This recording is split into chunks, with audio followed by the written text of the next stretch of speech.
اعوذ باللہ من الشیطان الرجیم بسم اللہ الرحمن الرحیم۔ ناظرین و سامعین، ایک نئی ویڈیو کے ساتھ آپ کی خدمت میں حاضر ہیں۔ آج کی اس خاص ویڈیو میں ماہ شعبان المعظم کا بہت ہی خاص اور بابرکت عمل آپ کے ساتھ شیئر کروں گی۔ اس ماہ مبارک میں کسی بھی دن یہ عمل کرنے کی برکت سے انشاءاللہ عز و جل آپ اللہ پاک سے جو بھی مانگیں گے وہ آپ کو مل جائے گا۔ ہر حاجت، ہر مراد پوری ہوگی، ہر دعا قبول ہوگی۔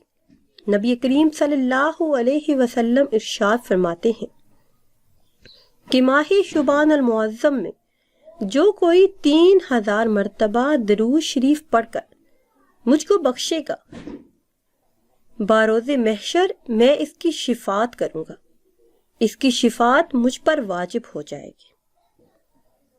ناظرین و سامعین، ماہ شعبان المعظم میں درود پاک پڑھنے کی بہت زیادہ فضیلت اور شان ہے۔ اس ماہ مبارک میں جتنا ہو سکے درود و سلام کا ورد کریں۔ ناظرین، اب میں آپ کو وہ خاص عمل بتاتی ہوں جو آپ نے اس ماہ مبارک میں کرنا ہے۔ اس ماہ مبارک میں اس عمل کی برکت سے انشاءاللہ عز و جل حالات بدل جائیں گے۔ ہر حاجت، ہر مراد بن کہے بن مانگے پوری ہوگی۔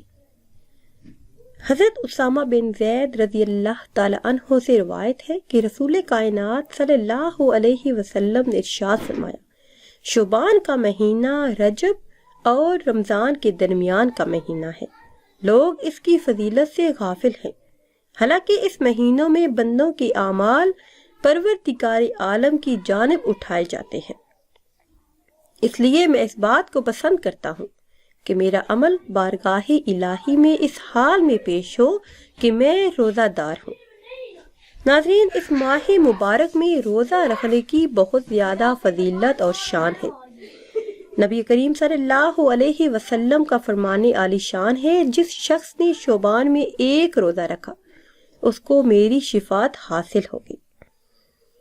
آپ نے فرمایا کہ جو شخص ماہ شعبان المعظم کے 3 روزے رکھتا ہے پھر مجھ پر درود و سلام پڑھتا ہے تو اللہ عز و جل اس کے سابقہ تمام گناہ معاف فرما دیتا ہے اور اس کے رزق میں کشادگی عطا فرماتا ہے۔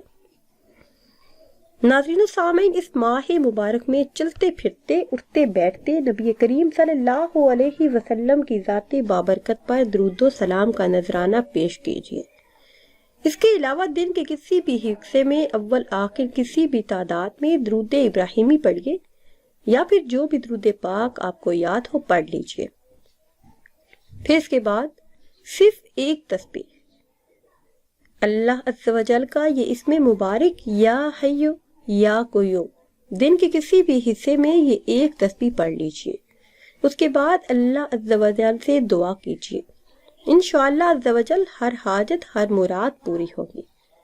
ناظرین، اگر ویڈیو آپ کو اچھی لگے تو اسے لائک کریں اور شیئر کریں اور نئی ویڈیو کے لیے ہمارے چینل کو سبسکرائب کریں۔ مجھے دیجیے اجازت، اللہ حافظ۔